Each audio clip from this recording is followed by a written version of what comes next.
Let us open our Bible on Psalms 99, verse 5 hanggang 9. Praise the Lord. Exalt ye the Lord our God, and worship at his footstool, for he is holy. Moses and Aaron among his priests, and Samuel among them that call upon his name. They called upon the Lord, and he answered them. He spake unto them in the cloudy pillar. They kept his testimonies and the ordinance that he gave them. Thou answerest them, O Lord our God. Thou wast a God that forgavest them, though thou lookest vengeance of their inventions. Exalt the Lord our God, and worship at his holy hill, for the Lord our God is holy. Praise the Lord. So dito natin makikita na ang Diyos at ang tao ay mayroong ugnayan. Ang Diyos at ang tao, they work together here on earth. Kaya this is also happening sa ating buhay, sa ating pananampalataya, sa ating pagsunod sa kanyang mga banal na salita. Kahit hindi natin siya nakikita visibly, physically, literally, materially, and yet God is working with us. Praise the Lord. And yet hearing our prayers, and yet God answering our prayers. We can talk to Him. We can ask to Him. And He is answering us, and He is giving or granting our request. Tingnan mo. Kaya pasalamat tayo sa ating Panginoong Diyos. He is ever the same.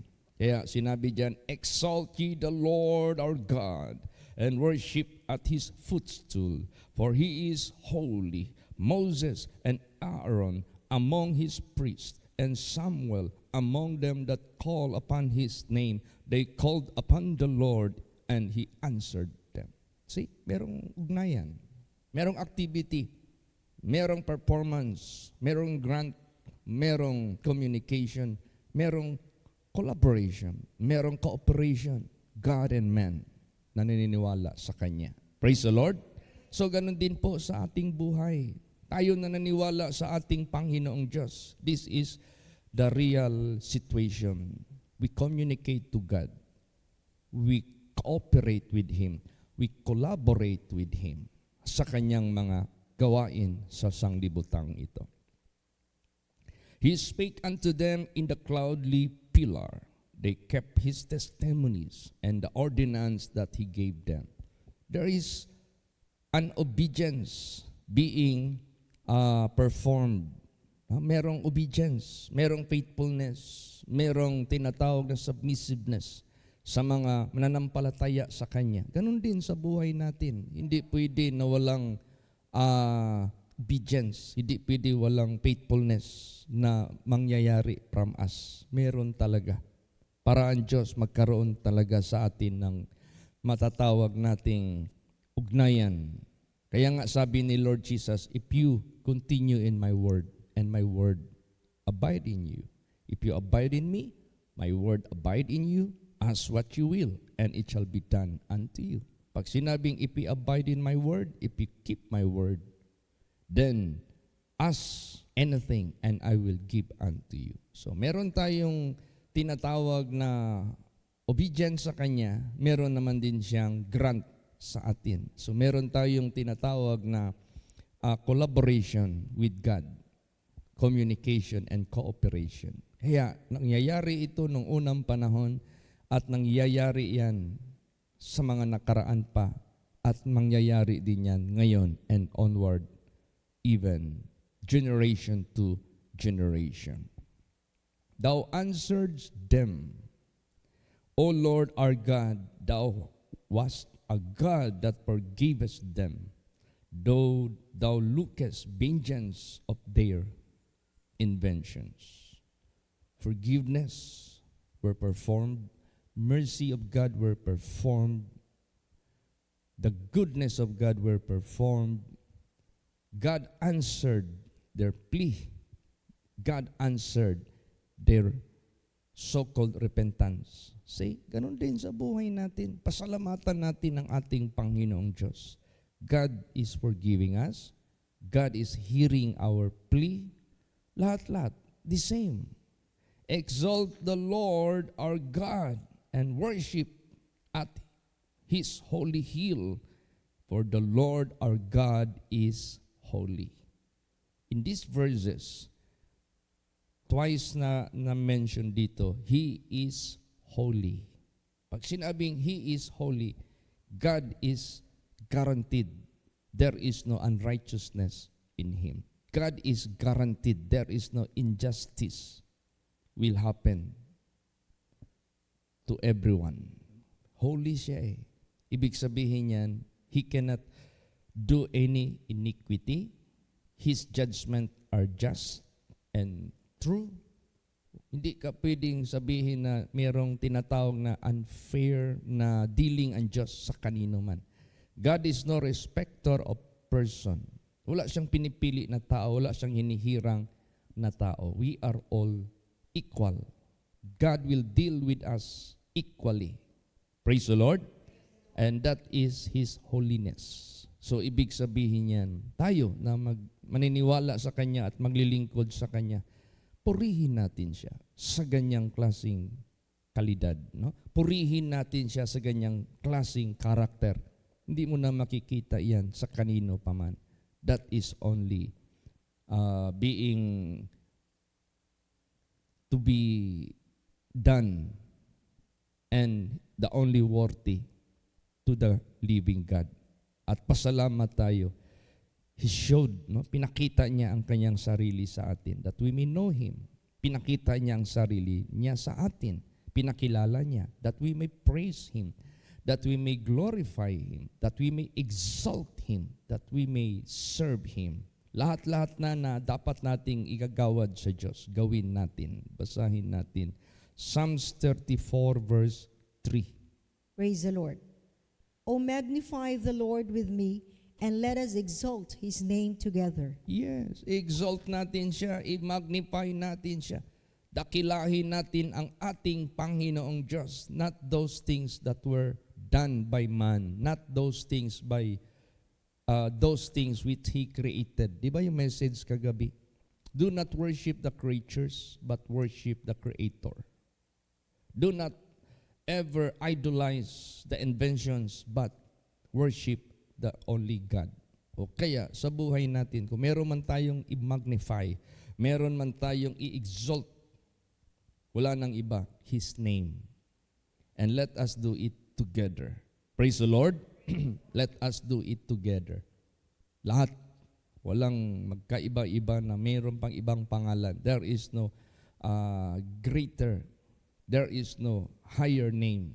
There is no other name but Jesus. Praise the Lord. At ang kapurihan ng ating Panginoong Hesukristo, it is not only being done here on earth, as well as up in heaven. Wala nang iba doon. Wala na ring iba dito sa lupa. Basahin natin. Psalms 108 verse 5. Praise the Lord.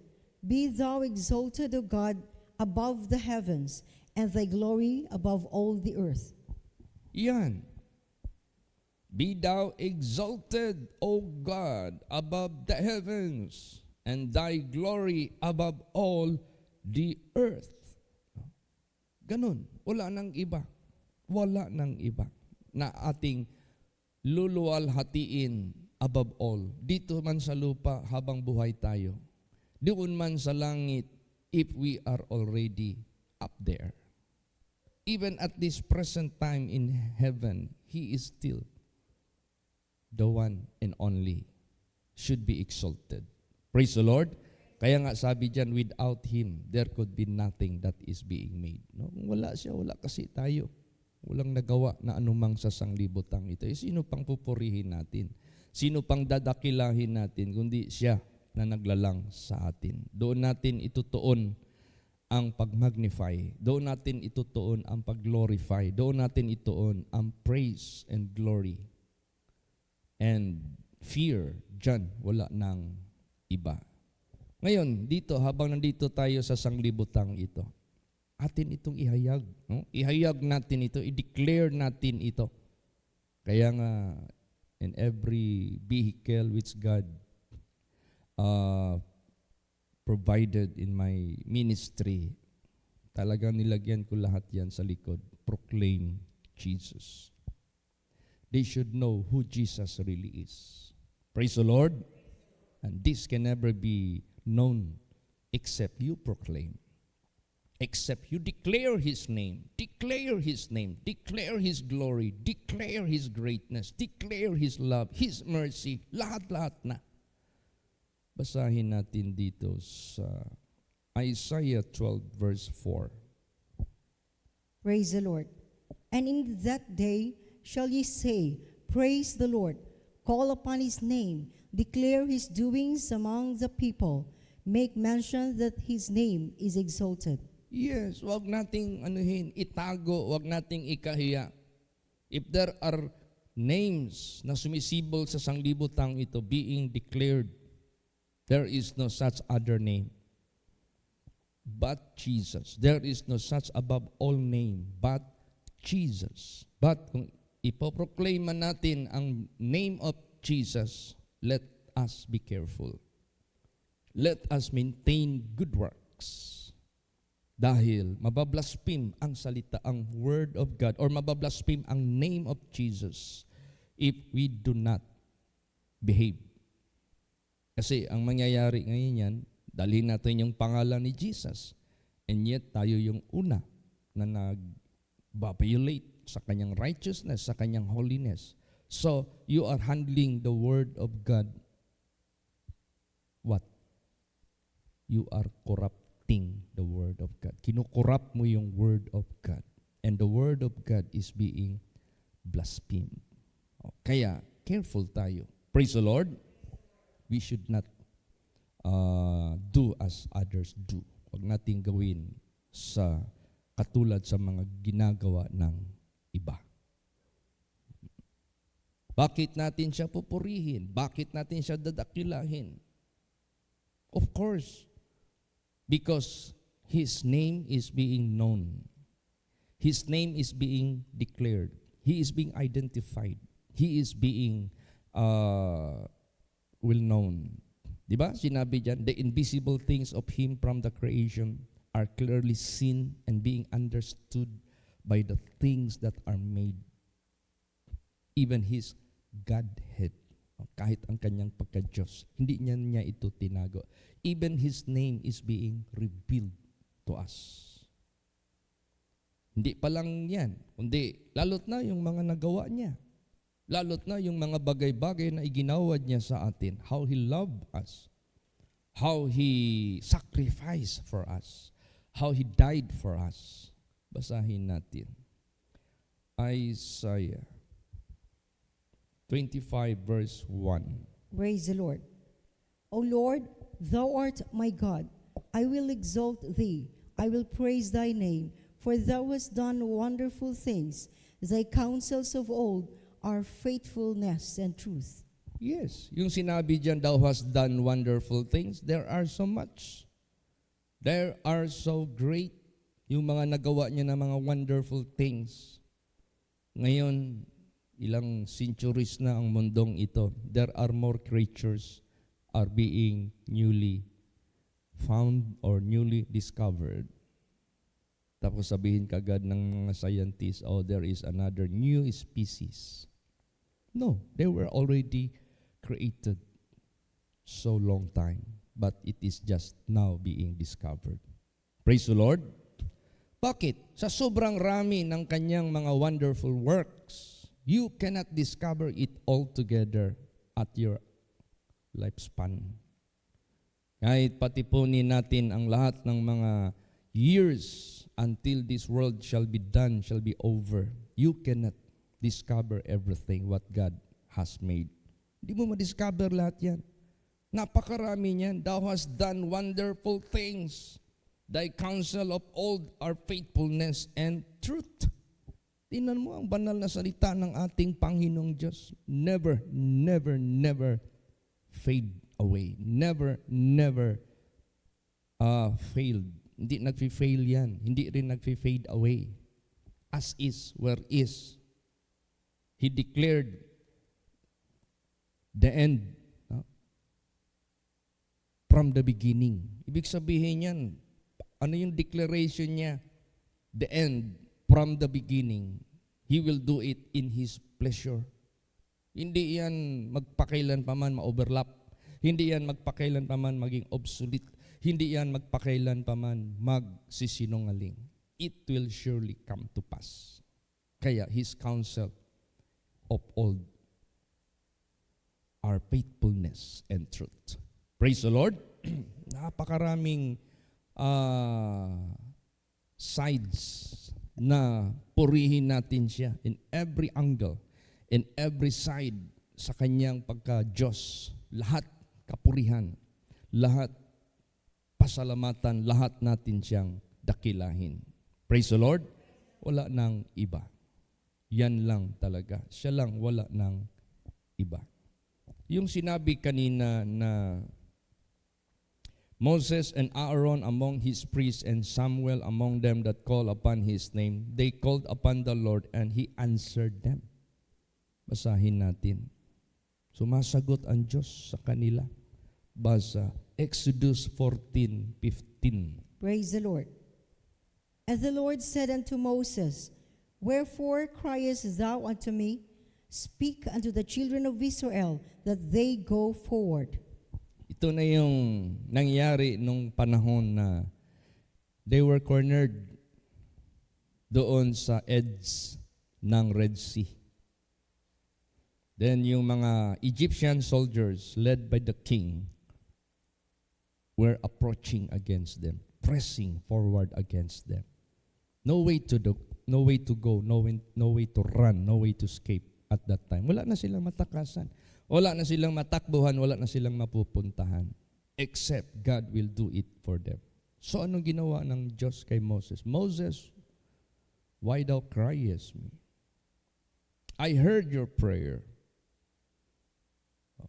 Stand up and point the rod which you are holding over the sea.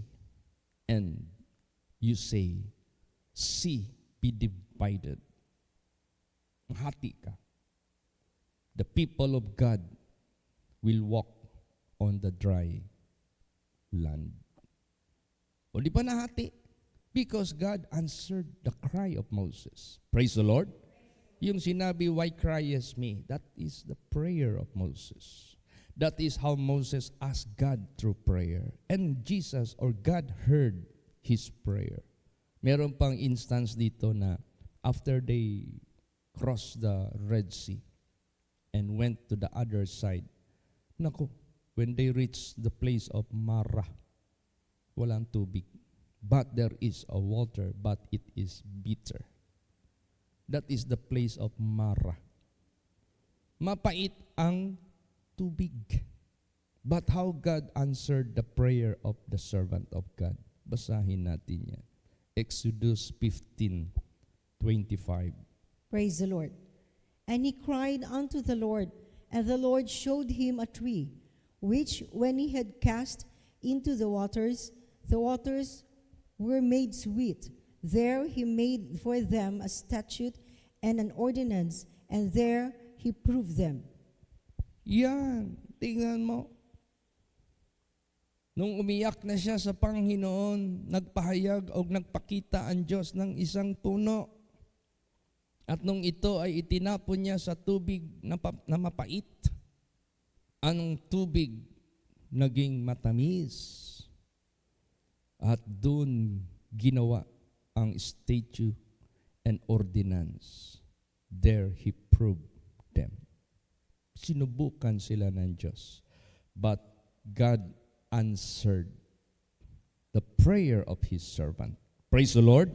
Kaya tayo pala mga servants of God, if there is trial among the people of God, it is our privilege to pray. It is our privilege to ask God to make the solution. Because God is proving His people. God is trying His people. But there is always an answer for that. There is always a solution for that. And it must be the servants of God must stand before God. Praise the Lord. Kaya tayo ng mga servants of God, if there are trials, there are problems na mag-arise among our members or brethren, we must stand before God and pray for the solution. And God will answer us. God will listen to us. Hindi kaya pag may problema, may pagsubok, lalo mo silang idiin. Lalo mong sabihin ang Diyos, Lord, lubos-lubusin mo na. Lalo mo silang patayin. Lalo mo silang i-put into suffering. No, do not do that. Huwag nating gawin yan. But we, the servants of God, sometimes sinusubukan tayo ng Diyos. Whether we love our brethren, our members, our flock, or not. Whether we do care for them or not. Whether we love them or hate them. Kaya sinusubukan din tayo ng Diyos. It is not only the members, the flock, or the sheep na sinusubukan ng Diyos. Even we, servants of God, we are being tried by God. How we handle them, how we love them, how we take care for them. Kaya lahat yan tinitingnan niya ng Diyos. Kaya si Moses never fainted. He always stand before God for God's forgiveness among the people, for God's mercy among the people. Praise the Lord. Kaya yun ang gagawin po ng mga servants of God. Why it is being twice nabasa kanina sa first verses sa devotional na ito, that God is holy. Basahin natin. Psalms 99 verse 3. Praise the Lord. Let them praise thy great and terrible name, for it is holy. Yes, let them praise thy great and terrible name. Wala nang ibang pangalan. Wala nang ibang pangalan purihin. Sapagkat dakila at kagilagilalas ang kanyang pangalan. His name that represents His own personality. His personality that represents His title.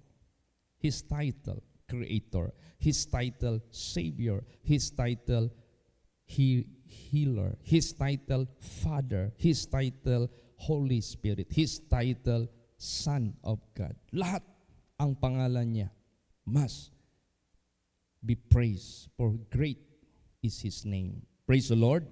And it is holy. Banal. Is there anyone that is a holy one? None. Basa. 1 Samuel 2 verse 2. Praise the Lord. There is none holy as the Lord, for there is none beside thee, neither is there any rock like our God. Yes. Wala nang banal as the Lord. There is none holy as the Lord, for there is none beside thee, neither is there any rock like our God. Wala nang iba. There is no such like Jesus. There is no such like God. There is no such like Him who is the rock of all ages. Wala nang iba. There is none else. Time will come. He will be exalted in the judgment day. Diyan ngayon malalaman ng lahat that He is the judge. Siya pala yung judge na yan. Basahin natin. Isaiah 5:16. Praise the Lord. But the Lord of hosts shall be exalted in judgment, and God that is holy shall be sanctified in righteousness. Yes. Tingnan mo. Kung habang buhay ka pa sa sanglibutang ito, kinonsider mo yung holiness niya, kinonsider mo yung righteousness niya, nagpasubmit ka sa righteousness ng Diyos, pagdating ng judgment day, you will what? You will be honored. You will be judged. And remember, the judgment of God will begin at the house of God. You will never be judged among the common people. But the judgment of the believers or children of God will be ahead. Yan na yung first resurrection. Yan na yung rapture. That is the judgment of God among the household of God. Praise the Lord. So ibig sabihin yan, kung nag-abide ka sa kanyang righteousness, God will be exalted in judgment. Siya lang, wala ng iba. Wala ng iba. And God that is holy, that shall be sanctified in righteousness. Siya yung banal, no? At yung righteousness, siya ay nalilinis. Wala ang kapintasan magpakailan paman. Ngayon, there were already 3 verses here or 4 verses that is always saying God is holy. What is this to us? What is this for us? Para saan ito? Alam mo, bakit lagi na may mention God is holy? He is holy that we should be like Him. Para tularan natin siya. Not just only to behold Him, not only just to consider that He is holy and calling Him, He is holy. No, we should be holy as well. Praise the Lord. Basahin natin 1 Peter 1, verses 15 and 16. Praise the Lord. But as He which hath called you is holy, so be ye holy in all manner of conversation, because it is written, Be ye holy, for I am holy. Ayan. Napakaliwanag po niyan. But as He which hath called you is holy, so be ye holy in all manner of conversation. Magpakabanal kayo dahil ang tumawag sa inyo ay banal. Magpakabanal kayo sa lahat ng inyong gawi. The way you look, the way you speak, the way you listen, the way you act, the way you respond, the way you accept, everything in all manner of conversation. Be holy. Because it is written, be holy. It is being asked or commanded by God that we should be holy because He is holy. Praise the Lord. That is the so-called mark of a son and daughter of God. Your heavenly Father is holy. His children must have the same. What? The same image. The same image. He is holy. You should be holy. Ganon po. This will be proclaimed and will never cease to be done in heaven. This might stop and cease dito sa mundong ito to praise God and glorify God. Bakit mahinto dito sa sanglibutang ito? Because this world will be stopped. Time will come. But there is a place. The praise and the glorification and to magnify God, there is a place. This will never cease anymore. Praise the Lord. This will never be stopped anymore. And there is no such figure, personality that is being identified up in heaven to be praised, to be glorified, to be exalted above all. Sino yan? Basahin natin. Last verse, Revelation 4:8. Praise the Lord. And the 4 beasts had each of them 6 wings about him, and they were full of eyes within, and they rest not day and night, saying, Holy, holy, holy, Lord God Almighty, which was, and is to come. Yan. This is the scenario. Not somewhere in America, not somewhere in Canada, not somewhere in Philippines, but this is the scenario up in heaven. Praise the Lord. And that is place where eternity exists. So doon gagawin non-stop. Doon gagawin walang hinto.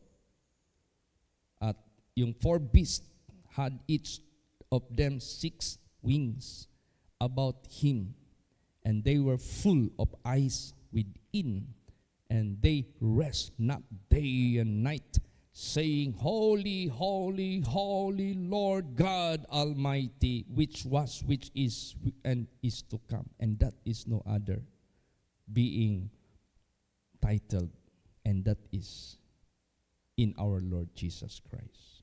Kay Jesus Christ yan. Praise the Lord. Kaya pasalamat tayo sa ating, sometimes there are some religions and group of Christians. Sometimes they hate if you say Jesus is the Father. Jesus is the living God. Jesus is the Creator. They always say Jesus is just the Son of God. And sometimes they say Jesus is only human. Hindi nila alam, hindi nila kilala. What are those written in the Holy Scripture? You have to believe. Praise the Lord. Dapat maniwala ka. Lahat ng sinasabi sa banal na salita ng Diyos. Tama lang yung sinabi ni Paul. Oh, the depths of the riches, both of the wisdom and of the knowledge of God. How unsearchable are His ways, past finding out. He must be the Son of God to redeem us. Praise the Lord. He must be the Father because He is the Creator. He must be the Holy Spirit because after going up to heaven, He must live to guide us. He must, mag-iwan siya to guide us. And that is the Holy Spirit. But all of this is only found in one personality. And that is in God. Praise the Lord. Kaya, purihin natin ang ating Panginoong Diyos. At least, we know whom we praise. At least, we know whom we glorify. At least, we know whom we proclaim. We know whom we magnify. Alam natin, kilala natin. Kaya, pasalamatan natin ang ating Panginoong Diyos. Yung sinabi lang nga ni Jesus Christ dito na before Abraham was I am, galit na nga sila masyado. Kaya nga, nung sinabi nga ni Lord Jesus Christ na rise up and walk because your sin I forgiven you. Nag-react agad yung mga tao, oh, this is a blasphemous, only God that forgive. Oh, ang sabi ni Jesus, ano kaya kung makita ninyo ako darating galing sa langit? O, di ba? Pag nagda-doubt ka kay Jesus Christ, lalo niyang sinasabi who He is really is. Sino talaga siya. Kaya pasalamat tayo sa Diyos. Wala na siyang tinatago sa atin. Wala na siyang tinatago pa. There is no such things that is blurred. But everything are so clear. Even His Godhead, nireveal niya sa atin. Kaya purihin natin ang ating Panginoong Hesukristo. Wala nang iba. Siya lamang. Praise the Lord. Magsitayo po ang lahat.